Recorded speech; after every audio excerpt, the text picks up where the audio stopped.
Vive el mundo libre, así es. Estamos hoy acá en la Radio Libre, Radio Vistevele, con mi gran amigo, primeramente, el doctor también, Felipe Moreno Salazar, en vivo y en directo desde la Universidad de Magdalena, en Santa Marta, profesor de cine y audiovisuales y muchísimos títulos más que a veces importan, a veces no importan.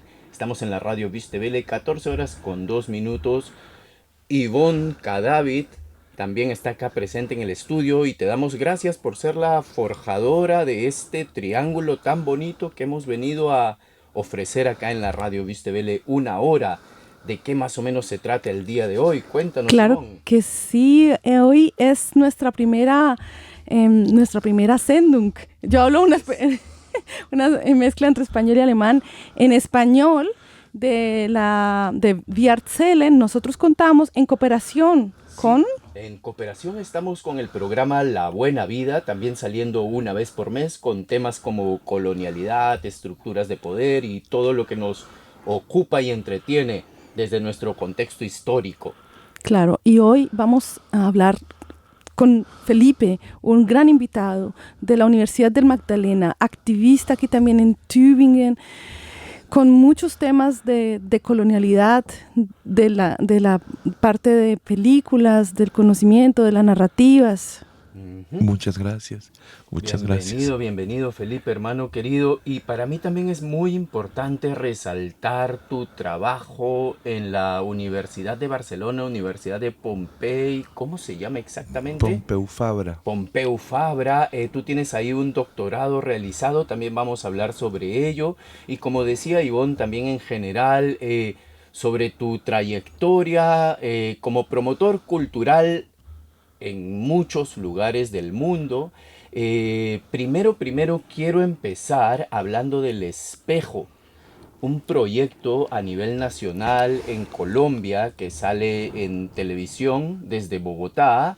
eh, y quiero que por favor tú me cuentes, porque es ya la segunda etapa, si no estoy mal, del espejo, ¿no? Tuviste una primera etapa, luego una pausa en el medio y ahora de nuevo. ¿Cómo te sientes, cómo te ves en ese contexto en este momento, Felipe? Muchas gracias, Petardo. Muchas gracias, Ivonne. Muchas gracias, Don Wilmer, aquí. Muchas gracias a la emisora. Esta ciudad pues tiene sus anécdotas ahí como la que acabo de contar, que lo pueden a uno a pensar, pero siempre hay espacios para expresarse, para la libertad como esto, que se agradecen muchísimo. El Espejo es un proyecto que empezó en el 2002 en Bogotá, en la televisión pública de Bogotá, poniendo cortometrajes. Eso es bonito porque, aunque ha tenido censura, ha vuelto el espacio. Y ahora estamos por toda Colombia, en Señal Colombia, que es el canal público del país, con el gobierno del cambio, debo decir, que nos Ujú. volvió a Ujú. abrir el espacio. Y tenemos todos los sábados a las 8 de la noche, una hora para hablar de cine. Es increíble que salga cine experimental, cine tan raro, y a ese buen horario, después del noticiero. Cuando habla Petro, eso nos sube el rating, entonces que hable, En serio. porque el programa más visto que tuvimos fue de 300.000 personas. Claro, es un país de 50 millones, pero Ujú. 300.000 personas vieron a la maestra Marta Rodríguez, que precisamente fue la documentalista que vinimos a hablar aquí en este evento del Sur Global que organiza la Universidad de Tübingen, el profesor Sebastián Tiz, el profesor Esteban Morera y muchas otras personas. Y ellos nos invitaron estos 15 días a participar de ese evento. Tuvimos una charla con Don Lucas Silva, que es Ujú. el hijo de doña Marta Rodríguez, que es de los que escuchamos la primera canción aquí empezando el programa, Así es. de eso, de Palenque Palenque Records. Records. Así es. Entonces, don Lucas, además de ser gran promotor musical, también es documentalista. Hablamos con él en el evento de la universidad. Y bueno, sí, el espejo ha sido algo bonito porque ha sido una ventana para muchos cineastas, no solo de Colombia, sino de Latinoamérica. Y también hemos ido a eventos cubriendo y llevando esa información a Bogotá. Yo lo digo allá, infortunadamente los otros medios no hacen ese trabajo, los medios Ujú. comerciales no les interesa la cultura. Ujú. Y entonces por lo menos está el medio público, Señal Colombia, abriendo esa ventana a los cineastas. Y está muy bien, la programación ha cambiado mucho y lo bueno es que la gente ve el programa. O sea, la gente, el público es inteligente, las audiencias sí valoran el contenido de calidad, no es que la gente vea esas cosas comerciales malas siempre, ¿no? La gente escoge ver y nos ha ido muy bien con el programa. Ya llevamos 22 emitidos, tenemos que hacer 52. Estuvimos hace 2 días en Suecia investigando a un cineasta colombiano ahí, Martín Mejía, chupando más frito que acá. Pero pues estuvo muy bueno y seguimos trabajando. Esperamos venir a la Berlinales y Serancua, que es el dios allá de Gonavindúa. La Sierra Nevada de Santa Marta nos lo permite. Venir también a la Berlinale en febrero y seguir viendo películas y seguir dando cultura, información sobre cultura ya, pero siempre sí, como con sentido, ¿no? No vale nada si uno es periodista, si no dice nada frente a esto, que le borren un letrero Viva Palestina Libre. O sea, si uno es periodista de alguna manera, tiene un compromiso, yo pienso... Ético, ¿no? Ético, sí, Ético, señor. propio también, propio, claro. personal. Igual tu trabajo es abrir espacios para narrativas de pronto que no tengan tanta visibilidad a nivel de cine colombiano, en el mundo y en Colombia. Tal cual, sí, señora. Porque hay muchas cosas desconocidas. Realmente se habla de una película, no sé, este año tenemos Un Poeta, que es una película colombiana que ganó en Francia y ganó en España, en San Sebastián. Pero se hacen 77 películas y tal vez de las otras 76, como no ganó ese premio, pues no se hablan. Pero hay mucho material muy bueno y sobre todo también en el documental, que hay grandes películas. O sea, nuestro país es un país hecho para el documental, eso decía García Márquez, pero con tanta problema que hay allá, ¿no? claro, claro. Cinematográfico. Hay que aprovecharnos de todas las dificultades. Es una bella forma de sacar una ventaja desde un contexto de desventaja, ¿no? Y eso es más o menos el formato de resiliencia o resistencia que siempre se ha venido enfrentando, confrontando. Felipe, hermano querido, mira, ¿cuál es, por ejemplo, ahora que me cuentas eso, tú tienes luego de un tiempo, haces tu doctorado en Barcelona y ambas cosas se sopesan porque dentro de tu trabajo en El Espejo tienes una gran amplitud de entrevistas de realizadores, cineastas, de personas que tienen directamente que ver con el mundo del cine en Colombia, básicamente. ¿Qué idea jala la otra? Primero fue El Espejo la que jaló al doctorado, o tú ya tenías más o menos la historia del doctorado, que fue recopilando tus entrevistas y todo tu participación mediática. Cuéntanos un poco sobre ello, cómo llegas y la temática también, muy importante. El profesor que nos apoyó, se llama Jordi Bayo, un señor de 82 años, que fue la última tesis que dijo, no, ya no hago más eso. Él decía, usted se fue a la isla de los cineastas y regresó, usted no sabía. Y es un poco así, porque nosotros hacíamos el programa desde el 2002, entrevistando gente, y nunca cuando empezamos a hacerlo me imaginé que iba a ser un doctorado, me imaginé que iba a ser profe. No, pues era un pelado que le gustaba el cine, iba a grabar cuanta vaina había. Entonces, cuando entro a la Universidad del Magdalena por convocatoria, me vuelvo ahí profe, me exigen que haga un doctorado, entonces echo a mirar atrás y pues ya habíamos caminado un poquito. O sea, entonces hablo con este profe, yo iba yo, hablo ahí en Barcelona y dicen, claro, organiza esa vaina. Entonces, 114 entrevistas, hay más, hay como 400, pero empezamos 114 a mirarlas, a estudiarlas. Entonces, ¿qué encontramos? Y no son solo colombianas, hay latinoamericanas, el 80% de la muestra es de Latinoamérica.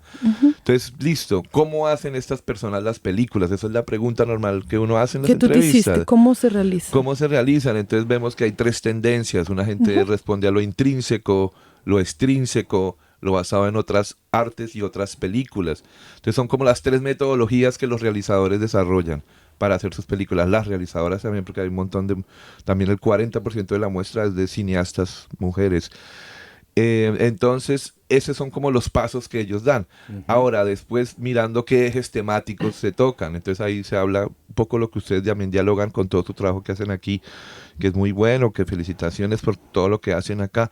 Entonces, que el territorio, lo onírico, las mujeres y las luchas de la diversidad sexual, que es interesante pues agruparlas aquí, pero sí el feminismo es como digamos los que empiezan, las que empiezan la lucha de muchas libertades identitarias y de género, y el territorio, lo onírico, las mujeres y las luchas de identidad, digamos, de diversidad sexual y la violencia.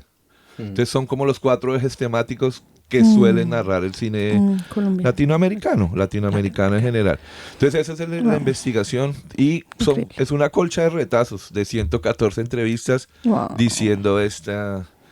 Pero no nos dieron, fue aplicada, entonces es bueno porque están las 114 entrevistas que se pueden ver, ahí pueden ustedes entrar El Espejo archiva entrevistas sobre cine, está gratis Vi los links ahí en YouTube. Drive, en Google, Tal ¿no? cual. Ajá, Sí, O sea que todo tu trabajo fue o está en ese momento digitalizado. Bueno, no se puede decir porque tú trabajas desde un comienzo con toda la parte visual, pero está en una plataforma, se puede revisar, se puede ver, y ese también ha sido tu trabajo de doctorado aplicado. Tal cual, sí señora, es la tesis de grado y ahí está disponible y se puede ver, inclusive se puede comprar, pero claro, nadie lo compra porque como está gratis, pero si alguien quiere... Hablando de eso, yo Claro. tengo dos preguntas, bueno, que van también con la parte económica. Primera pregunta es, estamos hablando de cuál es la motivación intrínseca y la motivación externa de ellos, pero ¿cuál es tu motivación?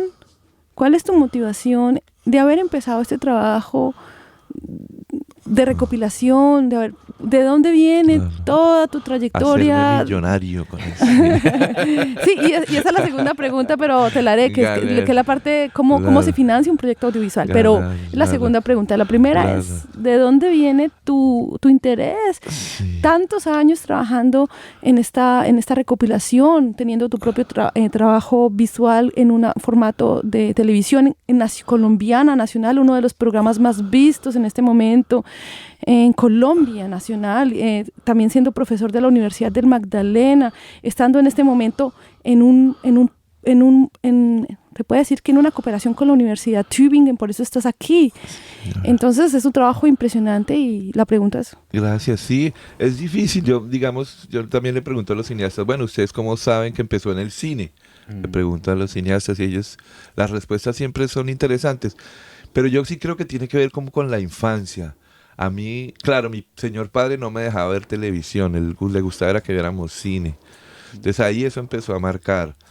Y yo le agradezco eso a él, porque de alguna manera era mejor ver películas que ver televisión. Y sí, yo aconsejaría eso. También mi señor padre era protestante, era pastor de una iglesia evangélica en Fontibón. Yo también creo que eso tuvo que ver, como para aislarme un poco de ese mundo. Entonces, ver películas, leer libros era, sí, un refugio. A los 15 años empezamos un cineclub en el barrio de Fontibón, allá en el suroccidente de Bogotá. De Bogotá, claro. Yo barrio de tengo Bogotá. la carta del alcalde del momento diciendo, aquí el joven puso películas. Y eso fue muy interesante. ¿Te porque, acuerdas qué claro, película pusiste? Pues Kubrick, me acuerdo, pusimos La Naranja Mecánica, todo Kubrick de pelados, porque no nos las dejaban ver, entonces las alquilábamos en VHS y nos íbamos al Centro Cultural de Fontibón a ver películas. También teníamos un grupo de punk, CSP, Club de Suicidas en Potencia. En el colegio salió por andar leyendo a Borges. Queremos reactivar el grupo, vamos a mandarles aquí a la Bustebel nuestras nuevas canciones. Bien. Sí, 35 años después queremos volver a... Y yo gritaba en ese grupo, era el cantante. Ese era tu trabajo, gritar. Tocaba pandereta, sigue siendo el mismo. No ha cambiado mucho. Al final de cuentas son narrativas, ¿verdad? Claro, Sí, son señor. narrativas. Sí, señora. Felipe, precisamente Claro. tú me comentabas, ¿no? Si hablamos de literatura, si hablamos de semántica, vocablos y todo, tú me comentabas que habías tenido una situación muy interesante desde un punto de vista de cuándo una palabra es buena, cuándo una palabra es correcta, cuándo es una lisura, cuándo rompe un contexto de formalidad. Cuéntanos un poco sobre tu sentir sobre ello, la forma, el formato, la semiótica, semántica, simbología, como uno le quiera llamar, ¿no? Es cuestión de acomodar las realidades siempre. Tal cual. Sí, digamos que uno busca en las películas, ¿no? Como el estilo de las personas que las hacen. Entonces, no sé, Lucrecia Martel, que es una cineasta argentina re dura, y hace unas películas bien como con un extrañamiento, como con el sonido muy bacano, usa unas capas sonoras, lo mete a uno. Ella dice que ver una película es como entrar a una piscina. Entonces que le llega primero a uno las ondas sonoras que lo que está viendo. Fuerte. Y ella plantea las películas de ahí y uno alcanza a sentir algo de eso. Entonces eso es un ejemplo, por ejemplo. Entonces, pero hay otra cineasta, no sé, Pastusa, que acabamos de ver en El Espejo, que se llama Daniela Cano, que hace cosas experimentales, bellísimas, con música de jazz y montajes acelerados, y tiene un corto sobre una gente que corta papeles y hace libros. Pero es increíble. Entonces eso es otra propuesta personal que ya más va como al montaje. El verdadero cuadro por cuadro, ¿no? Algo así, claro. Entonces uno va buscando eso en cada y de alguna manera uno va construyendo una propia, ¿no? Sí, en las clases soy muy personal, entonces a veces unos estudiantes se fueron a quejar porque usé una expresión muy que se llama mondá allá en Santa Marta, que es como esto es la mondá En el Caribe en el colombiano. Caribe colombiano. Exacto. Entonces hicieron una carta y yo expandé una carta súper explicando por qué usar un vocablo popular puede ser pedagógico. Pura literatura también, ¿no? También, De acuerdo a cómo también. uno lo aplique, de a cómo uno, Sí. sí, al contexto. Sí, y también viene un poco lo que decimos, que es tu forma de, como de gritar en el punk y también de mostrarte, pero también contabas al comienzo que escribiste Viva Libre Palestina, y te lo borraron aquí en los proyectos alternativos de aquí y Yo pensé que era un texto abierto del internet. No, lo ese escribí yo. ese texto lo escribiste tú y como haciendo hincapié también que hasta una tiza y un tablero pueden ser herramientas para de las narrativas. de narrativas, exacto. Y los Y niños, hasta las el niñas. hasta el trazo borrado, ¿no? Como Es la simbología, narrativa. como recuerdo, como espacio de haber ocupado, ¿no? De haber estado, de haber sido real, de seguir siendo real, al menos en nuestra memoria, en nuestro sentir, ¿no?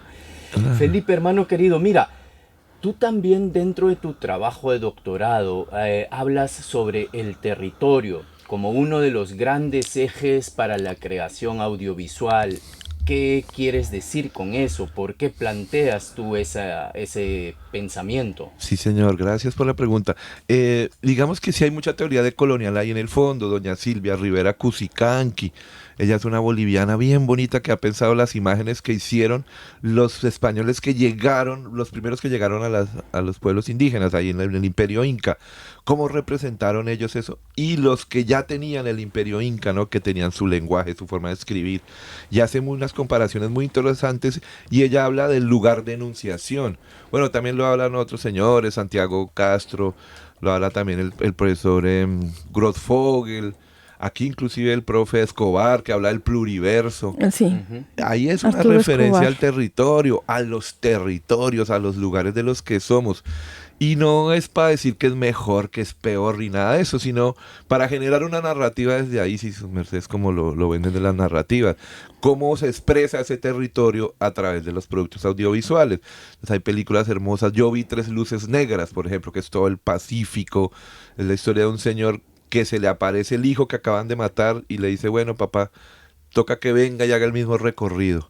Y él se va por el río del Cauca buscando a su hijo y recogiendo de alguna manera pedazos de personas que han muerto allí, que los ríos en el mundo pues se han usado mucho como cementerio. Ujú. Y en Colombia no, O no es sea, la es toda la excepción. parte audiovisual, como narrativas, como nuestras narrativas, también contando nosotros nuestra historia, por eso es decolonial. Sí, y parados frente al mundo de tú a tú, porque no se trata de, no, esa es mi región y pobrecito, no, yo desde aquí entiendo el mundo, no sé, digamos el señor García Márquez lo hace con Escenarios de Soledad, yo desde aquí lanzo una Sí, versión de sí, lo que es el mundo. sí. Entonces es eso, o los pueblos indígenas, nosotros somos el centro de la tierra, lo dicen los de la Sierra Nevada, son indias, cancuamos, cogis, arhuacos, su dios se llama Serancua, son formas de que el territorio hable de tú a tú con todos los otros territorios del mundo. Una pregunta, bueno, pero no sé si No, vamos a sigue, poner por música. favor. Bueno, mi pregunta es la siguiente. Bueno, nosotros aquí nos encontramos, bueno, desde mi proyecto de radio, nuestro proyecto de radio, nos encontramos en la diáspora. Ujú, sí. También, bueno, tú no tanto, verme porque tú también estás en la diáspora en todo el mundo, No ¿cierto? me separen, yo también. Tú también, tu proyecto radial también es diaspórico. Yo creo que sí, o sea, yo creo que todo es transitorio, todo absolutamente, el ser, el pensamiento, el conocimiento, ¿no? Y creo que la rigidez exactamente es, a mi forma de entender el mundo, hegemónica, epistemológica, ontológica, ¿no? Y la idea es un poco, siento yo también, tratar de romper esos esquemas y transpasarlos, como transgredirlos, para mí es más la palabra, ¿no? Provocarlos, ¿no? Sí. Y la pregunta que yo tengo para Felipe es, ¿cómo se hace también conoces artistas diaspóricos que trabajan, o sea, como nos interesa un poco como proyecto, ¿no? Porque nosotros en la diáspora trabajamos muchos temas de nuestra narrativa, Claro. desde la diáspora. Pasa eso también con los audiovisuales, que por ejemplo es un cineasta colombiano o ecuatoriano, o no digamos por países, sino de la sierra, Claro. pero de repente no vive en el territorio y sin embargo su narrativa se lleva al territorio consigo Claro. y sigue narrando desde el territorio aunque no esté en el territorio. Tal cual. Sí, no, Pasa lo del eso también. territorio no es solamente estar allí, total, su merced. Porque es como un poco... Claro. Quiero nomás ahí Claro. poner ese paréntesis. ¿Y qué pasa también con el territorio del cuerpo? Por ¿Y qué ejemplo. pasa también, por ejemplo, de donde proviene el patriarcado, ¿no? Por ejemplo. ¿Qué pasa también exactamente con la colonialidad que se desarrolla en el poder, en el ser y en el conocimiento, Tal ¿no? cual. Y exactamente eso viene también, creo, mucho del territorio. Y por ende ahí también viene mi punto, ¿qué está pasando a nivel de cineastas mujeres en América Latina? Redondeando todo esto que acaba de decir Ivonne también, por favor. Tal cual, es súper importante. Eso es como que Aníbal Quijano, creo que él pensaba estas cosas, ¿no? De esas de colonialidades que su merced habla, sí, así señor. es, así es. Y claro, y hay mujeres, por ejemplo, Laura Mora, que es esa cineasta colombiana que hizo la serie de 100 años de soledad, hablando de megarrelatos, digamos, de pararse de tú a tú estéticamente frente a cualquier persona del mundo. Entonces ella, por ejemplo, esa serie les quedó muy bien, ella es la principal directora. Sí, muy bonito. Y tenía influencias de Béla Tarr, un cineasta húngaro, cuando hablamos con ella sobre el tema. Entonces, sí, por ejemplo, ella es un caso muy interesante, pero más independiente, por ejemplo, Natalia Santa, que tiene dos películas, una muy bella, La Defensa del Dragón, que es como unos jugadores de ajedrez en Bogotá, bien bonita, y otra que se llama Malta, de una mujer empoderada que se quiere ir a Malta, en Bogotá. Entonces, sí hay muchas narrativas, y los documentales, doña Marta Rodríguez, por ejemplo, que hablamos aquí, es como durísima, 91 años, haciendo películas, sigue allí. Hay una actriz y directora argentina, Dolores Fonsi, que acaba de hacer una película muy bella que se llama Belén, sobre todo una mujer que fue acusada de abortar sin haberlo hecho y fue condenada, y con eso se hizo una ley en Argentina a favor de la defensa del aborto y tal. Entonces sí hay muchas, ese territorio se ve a través de narrativas, pero es un territorio que está, digamos, esparcido en Andante, cualquier ¿no? lugar. Y nosotros decimos en clase de cine colombiano, un poco respondiendo, cualquier película que haga un colombiano es colombiana. Cualquier película del mundo que hable de Colombia es colombiana. Bien. Cualquier escrito sobre cine colombiano también para nosotros es colombiano. Y cualquier película que haga un colombiano en cualquier lugar del mundo también es colombiana. O sea, Ay, yo pienso que eso para los proyectos, para las ONGs o para las personas activistas o diferentes personas que vivimos en la diáspora, es como un pensamiento que nos da mucha frescura en el corazón de saber que no importa dónde estemos, si escribimos, si hacemos, es que el territorio de todas formas sigue estando en nuestra manera de narrar. Y el territorio lo llevamos en la narración y eso es algo que nos da como paz interior, pienso yo, ¿no? Que estos medios, sobre todo tipo audiovisual, radio, libro, escritura, nos permiten seguir viviendo en esos territorios. Y eso es impresionante. sí, señora, y sí. Son perspectivas decoloniales. Lo que acabas de decir también, Felipe, es muy interesante. Dentro del proceso que yo también tengo acá con la radio y con la música, bueno, yo promociono música latinoamericana entre comillas, porque es lo que acabas de decir. Si hay tecno, que original es de Detroit, Chicago, Berlín, pero es producido en México, entonces estamos hablando de música latinoamericana. Y ese siento yo que es el punto eje de un pensamiento crítico decolonial, ¿no? La violencia también es parte característica de un proceso histórico colonial. Y aparece como un tema constante también dentro de lo que es este cine y temáticas, ¿no? ¿Tú qué sientes? ¿Se trata más de un reflejo histórico o es una búsqueda estética o ambos? ¿Y por qué eso es importante? Yo creo que la desigualdad ahí tiene que ver, ¿no? Como lo dice el Petro, el presidente. Ajá, el presidente Dice, del cambio. somos el segundo país más desigual del mundo, Colombia. Y Latinoamérica es una de las regiones más desigual del mundo. Entonces, claro, si no hay recursos, algunas personas van a tratar de cogerlos a la violencia. O sea, si uno no ha comido, mi señor padre decía, es mejor que lo roben a tener que robar. Si usted tiene un hijo de 6 años y son las 6 de la tarde y no ha comido, usted pasa por una panadería y la razón, o sea, lo natural es, yo no entiendo por qué más gente no roba en nuestros países. Pero Claro. Felipe, eso es un pensamiento que no sé si de pronto de otra visión, de otro, no sé, de pronto tú que conoces tanto cine, de pronto de otras visiones, porque por ejemplo a mí me ha impresionado mucho. Este año yo tuve la oportunidad de estar en Burundi, que se llama, obviamente eso hay que reflexionarlo críticamente, que dicen que es el país más pobre del mundo, que hay que reflexionarlo críticamente, y en Burundi tú puedes ir a las ciudades grandes y caminar a las 12, 1 de la No noche pasa por donde nada. quiera, y no pasa nada. También- Entonces, ¿por qué en Latinoamérica, de pronto desde la perspectiva del cine, por qué nosotros, o en Colombia, sí como que hay esa, como no sé, como esa línea que se cruza con la violencia y la pobreza? O sea, porque primero que todo, ¿qué es la pobreza? Y segundo, ¿por qué nos damos el permiso a la violencia? Tiene razón, y hay muchos tipos de violencia, ¿no? No solamente, digamos, es la violencia esta delincuencial de las calles.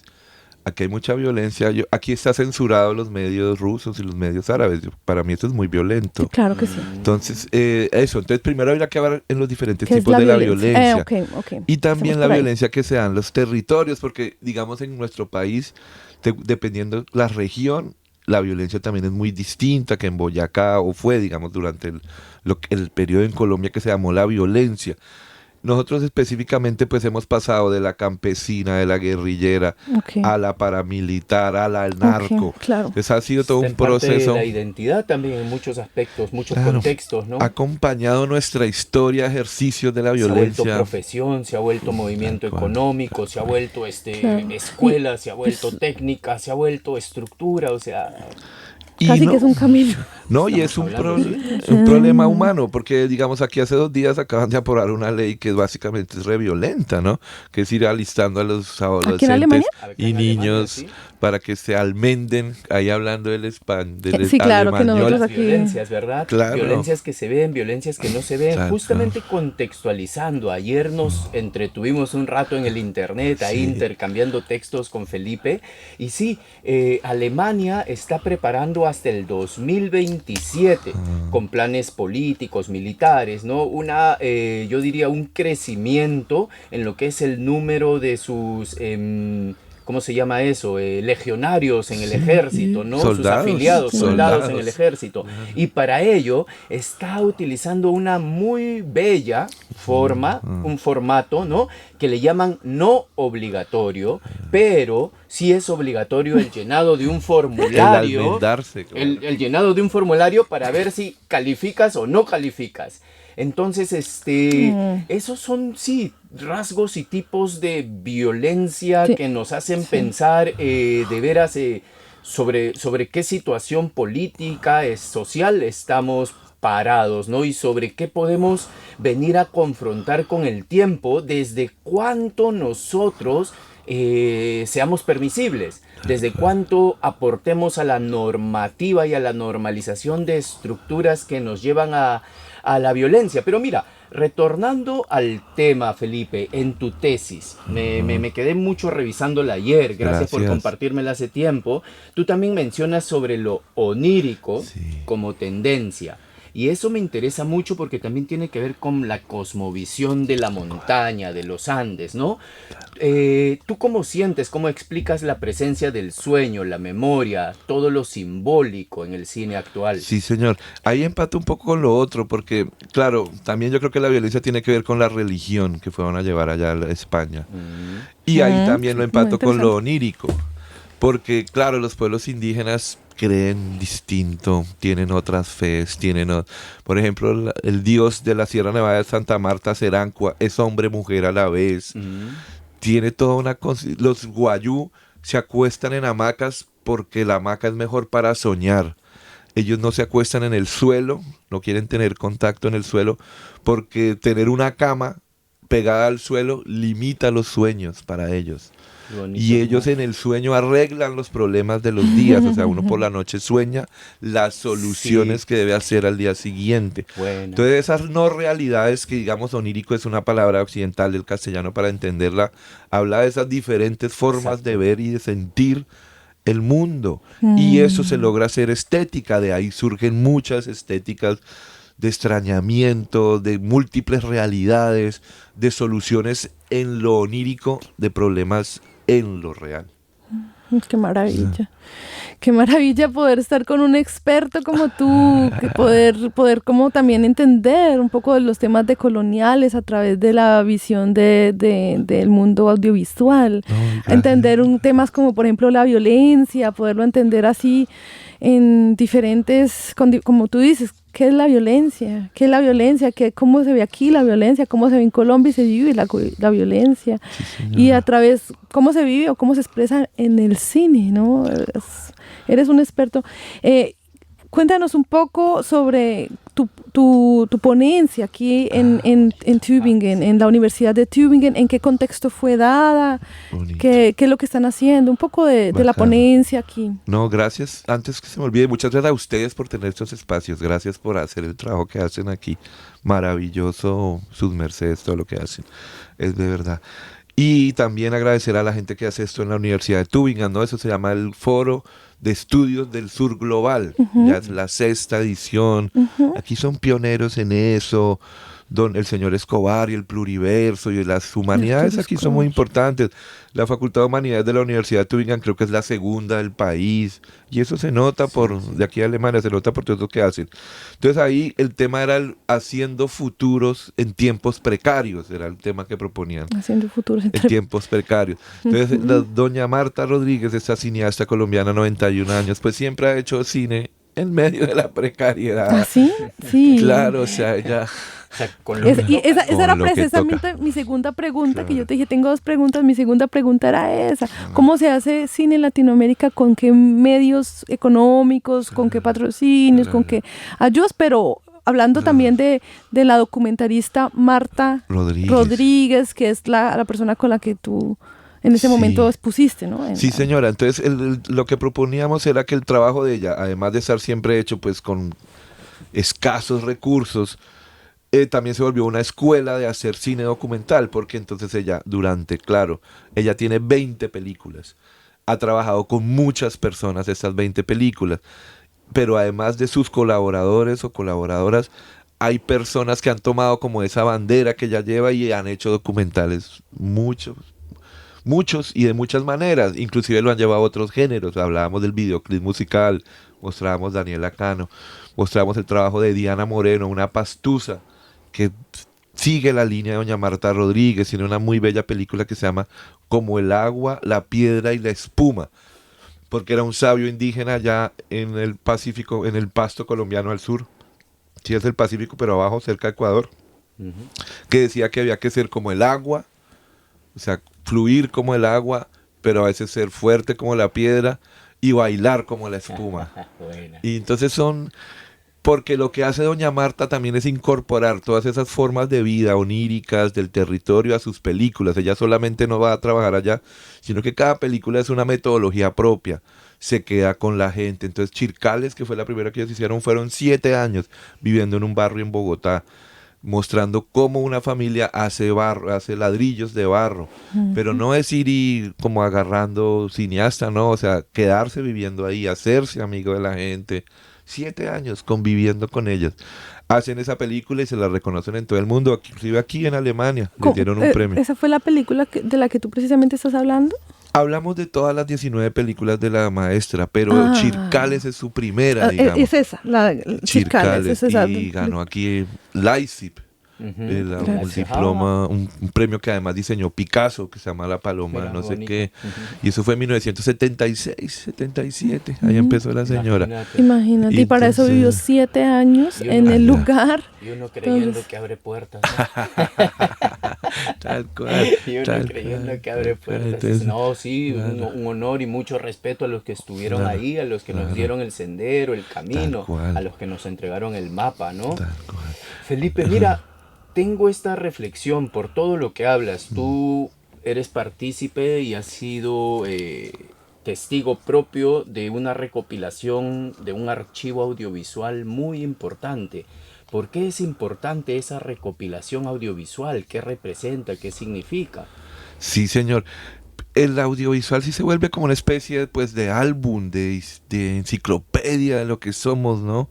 Y yo creo que ahora la gente ya no ve películas, o sea, ¿qué ven en Netflix? Archivos. Todas esas cosas, esas series. Todo está clipeado, ¿no? Claro, es casi un archivo, esas series son muchísimo material. Entonces decía Lucrecia Martel hace poco, pues sí, la gente ya así se dedicará a ver películas, series toda la vida, no le alcanza la vida a uno para ver todo lo que hay. Entonces, de alguna manera el archivo es como una especie de camino. Esto también decía un amigo de la inteligencia artificial, son como guías que hay dentro de ese gran mapa de lo audiovisual. Un archivo por lo menos escoge unos temas, escoge unas cositas, le dice, vea, si usted quiere saber de esto, busque aquí. Hay estas formas. Como esas antiguas enciclopedias que llevaban nuestros padres y madres a la casa, mi mamá llevaba esas salvat. Eso, de la A a la Z. Entonces uno ahí, más o menos un archivo es lo mismo audiovisual, es como una especie de enciclopedia donde uno dice, venga, busco por aquí, busco por aquí. Y esos trabajos hay que hacerlos, sobre todo ahora, con ese gran mundo de audiovisual que hay, de temas, de producciones, de videos cortos, de TikTok. No, pues hay que como organizar en archivos las cosas, no que no tengan valor todo eso que hay, pero organizados cobran más valor, porque uno dice, venga, cojo por aquí, jalo esta pita, si quiero saber alguna cosa. Así es. Sí, el archivo como patrimonio cultural.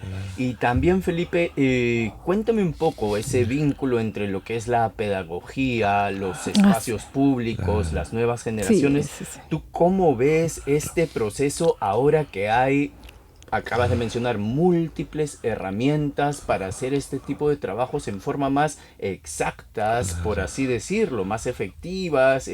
¿Nos aliviana mucho o nos lo va a complicar? ¿Tú qué sientes? Claro, que falta ahorita el problema es como eso de las audiencias, ¿no? La disputa por las audiencias es re loco. Entonces, por ejemplo, eso creo que la gente ya no ve televisión. Pues mire que no, Señal Colombia, nuestro programa lo están viendo 300.000 personas, 150.000, o sea, sí hay públicos. A mí me encanta la Universidad Magdalena, agradezco mucho allá el señor rector Pablo Vera, la decana de la facultad, doña Laura Morales, es tremenda, don Armando Silva, el director de programa, somos 14 profes que todos los lunes nos reunimos 3 horas a ver cómo va el programa, a ver cómo van nuestras clases.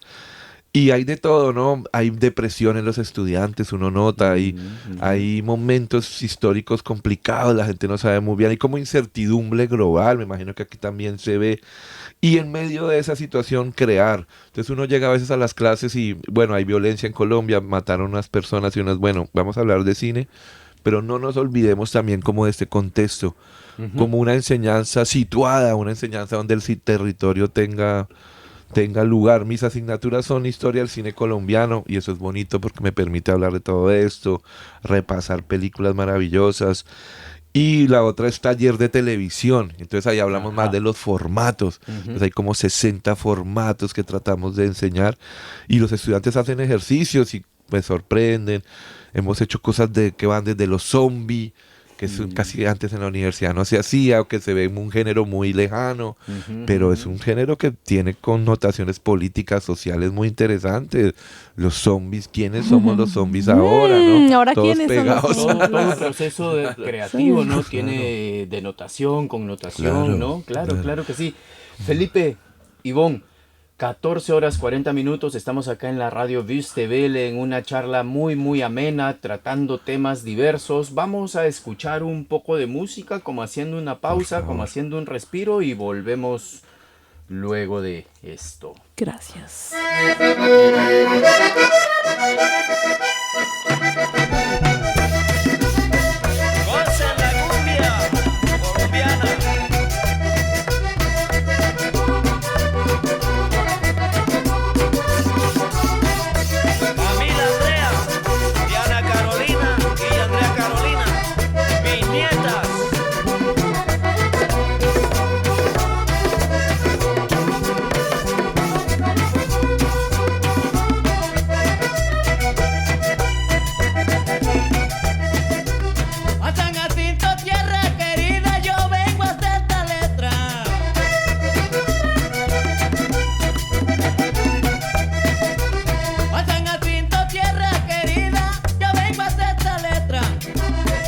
les dio una estirpe bien fina, que en cumbia se respeta. Porque les dio una estirpe bien fina, que en cumbia se respeta. Y esta es una tierra de poeta, y este es San Jacinto Bolívar. Y esta es una tierra de poeta, este es San Jacinto Bolívar. Luis Olivera Villamizar y José García Aguilera, de la mano con el folclor.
Como son los gaiteros.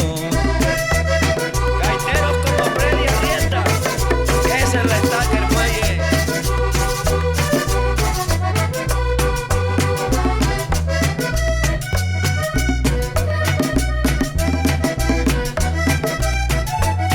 Oye Alejandra Guarín.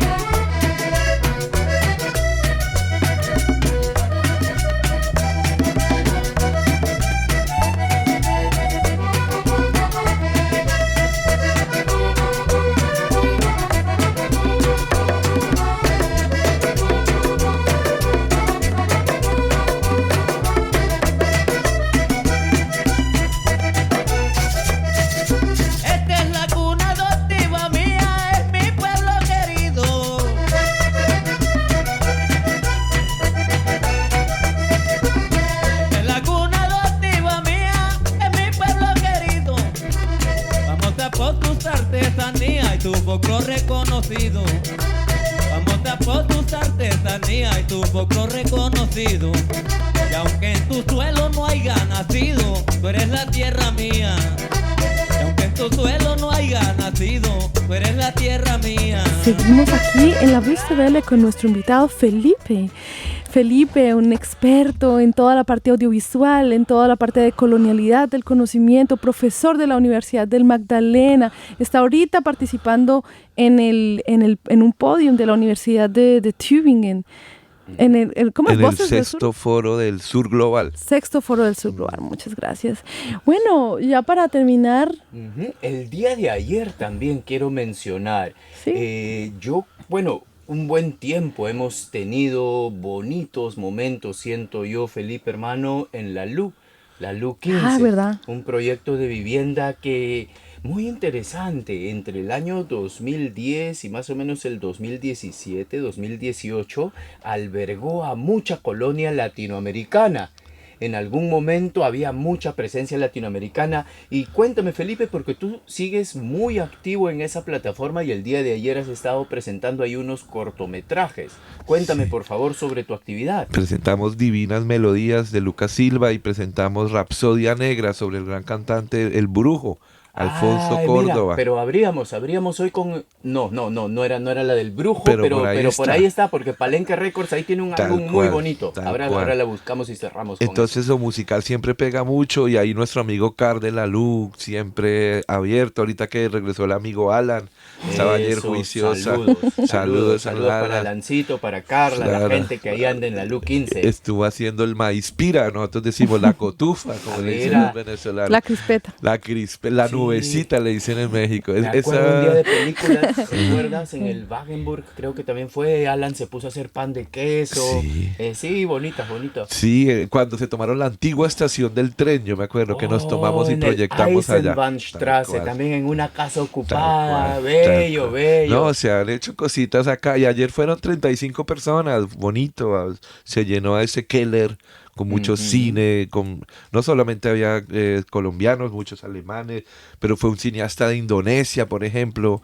Estuvo el amigo Aduan del Arabic Film Festival, también un gran saludo el a Arabic él. Film Festival, que ahorita va a presentar también Muy para noviembre y buenas diciembre muy buenas películas. películas. Y muy importante también en el contexto que nos encontramos en este momento, ¿no? Muy, Claro, muy muy importante. importante apoyar esa... Y doña Alba Fominaya, que hacía el Festival de Cine Festival de Cine Español. Español. Paulo Carvalho, el de Cine Latino. Se mueve se Tübingen. mueve Tübingen, se mueve Tübingen. Hay muchos eventos culturales. El Festival de Cine Francés Así acabó de es, así terminar. es. Qué Una pena vez. que se fue el Festival de Cine de Mujeres.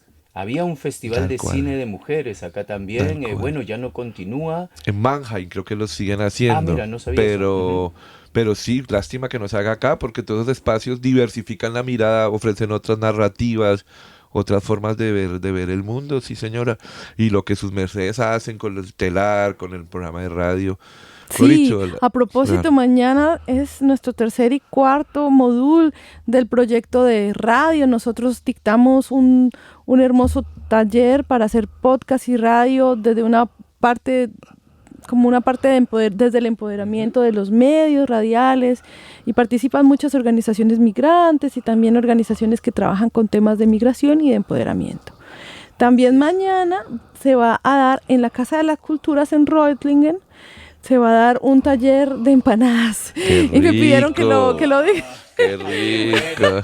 Vamos. Bueno, es a las 4 de la tarde mañana en Claro. Reutlingen, entonces por si tienen... Bueno, perdón la consulta, un poco poniendo informalidad, pero ¿son las mismas empanadas que hubo el sábado ahí en el Schlachterhaus? El sábado en el Schlachterhaus, en el... Claro, el sábado pasado festejamos el 5º aniversario de Telar e.V. Ujú. Y claro, hubo empanadas, sí, pero no son las mismas. Este es un workshop de empanadas, hacer empanadas y comer. Entonces, claro, la empanada es algo que también nos une en muchos países del mundo. La empanada la hay en todo lado. Incluso aquí, ¿no? Incluso aquí en Alemania también hay la schwäbische empanada, la empanada, no la Maultaschen. Y la somoza, la somoza de los hermanos árabes. Bueno, sí, Una- entonces sí, claro. Una amiga decía que la fruta favorita de ella era la empanada.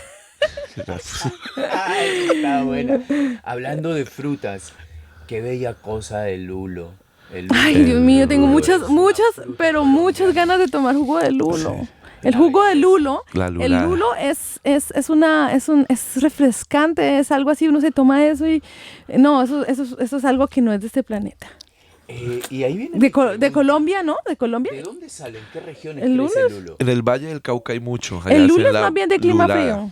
Sí, pero en Cali se toma mucho, ¿no? La lulada, hasta con vodka y unas especias, cócteles especiales de lulo con vodka. Oye, y tú Increíble. también estás muy cerca a Bogotá en tu corazón. Bueno, vives en Santa Marta, estás en el corazón muy cerca de Bogotá, pero también a Cali, ¿no? Nací en Cali, sí.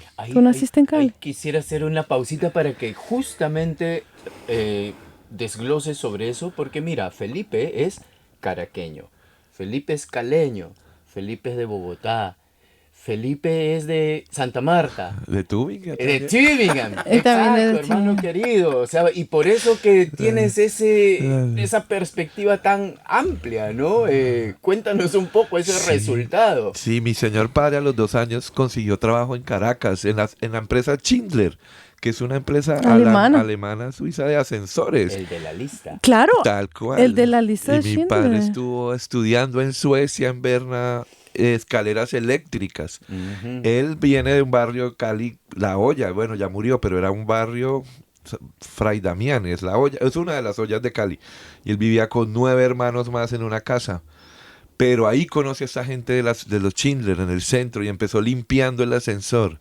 Y digamos, ese cuento del capitalismo, digamos que él lo logró de alguna manera trabajar en una empresa, 40 años, pensionarse, darnos educación a nosotros, y a los 2 años pues salió la oportunidad de trabajar en Caracas. Él le ofrecieron venir a Suiza o ir a Caracas. Dijo, no, Caracas, yo que voy por allá, hace frío. Sí, en esa época había harto petróleo, ¿no? De Claro. repente había más billete que en Suiza. No, y Venezuela siempre ha estado bien. Hablan muy mal de Venezuela, pero nadie lo dice. Por ejemplo, ya han llevado 16.000 venezolanos han llegado a Estados Unidos a Venezuela en esos 3 meses, en vuelos del gobierno venezolano. Nadie dice esas cosas de allá. Y fue bonito. Entonces Caracas nació mi hermana, 8 años allá, después Bogotá, un tiempo, ahora 8 años en Santa Marta. A Tubinga no sé cuántas veces he venido los tiempos que he sumado, pero 4 añitos, 5 añitos. En Barcelona también he estado unos 4 o 5 añitos Verdad, estudiando. Entonces sí, la patria son los zapatos, decía uno. La patria es de donde uno le tocó Yo entrar. también pienso ya últimamente que nosotros, una amiga mía me decía, saludos, ya sabes quién es, ya sabes quién eres.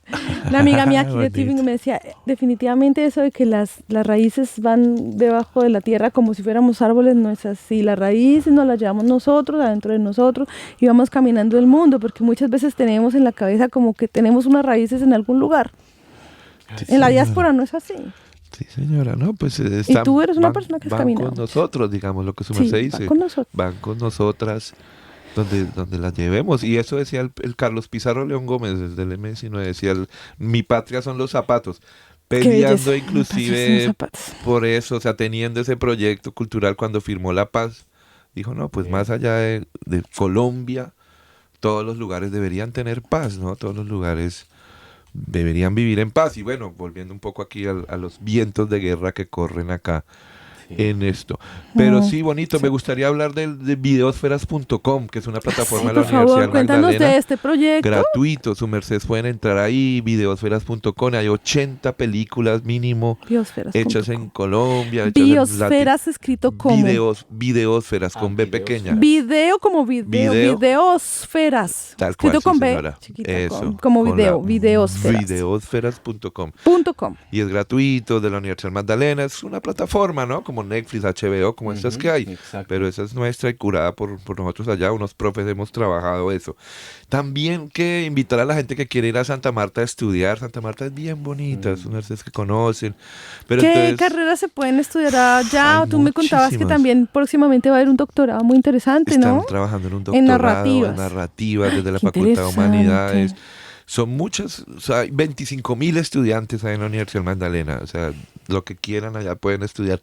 Y sí nos faltan muchos intercambios, porque Santa Marta es muy turística, entonces la gente va a la playa a pasear, pero no se quedan estudiando, entonces necesitamos como intercambios, Nosotros- personas que vayan para allá. Nos Bienvenidas. Nos vamos. Bienvenidas. Turistear por allá en Rodadero. Sí. Nos vamos Rodadero. allá a estudiar. Qué rico. Tal cual. Belleza. Felipe, hermano querido, te quiero agradecer desde el fondo de mi corazón por esta muy bonita charla. A ti también, Ivonne, Muchas por estar gracias. acá y por abrir estos espacios, ¿no? Para el debate, para la discusión, para un poco presentar perspectivas que no todos los días se pueden Sí. escuchar.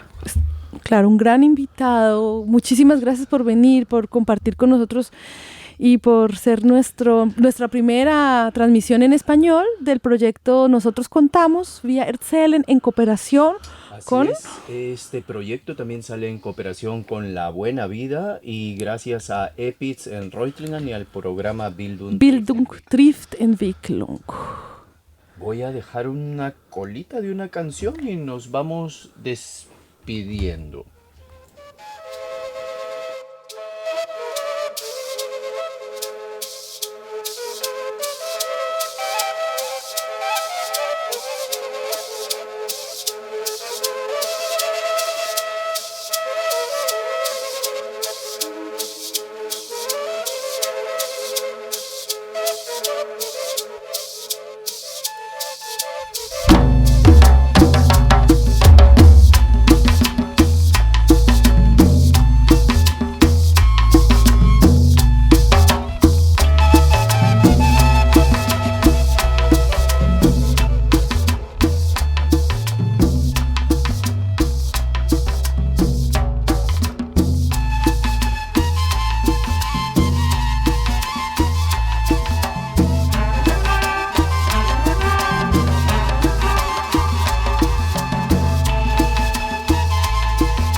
Pura mierda o libertad. Un visitante, frente a los bellos estímulos de un tablero y una tiza, escribió: «Viva Palestina libre». La frase duró un par de días, fue borrada, fue vuelta a escribir por el visitante, fue vuelta a ser borrada. Esto 4 o 5 veces. La última vez que fue borrada, en el vacío que quedó pusieron, entre signos de interrogación, la frase «pura mierda». O tal vez solo fue la coincidencia en el día de botar la basura voluminosa de la casa. El visitante entristeció. Desde ahí, y para dar nivel al debate, pensó en qué hacer: escribir, relatar, seguir expresando. Cayó en cuenta que, no importando el cerco mediático global, es fácil darse cuenta de la injusticia en Gaza. Es fácil ver las declaraciones de la ONU sobre el asunto y la definición de crimen de lesa humanidad a lo hecho por los gobernantes de un país irrespetuoso. Inclusive recordó una película sobre el asunto, La voz de Hin Rahab, de Katouer Ben-Hani, de Tunesia. No es pura mierda hablar de la libertad. Viva Alemania libre, viva Palestina libre, viva Tübingen libre.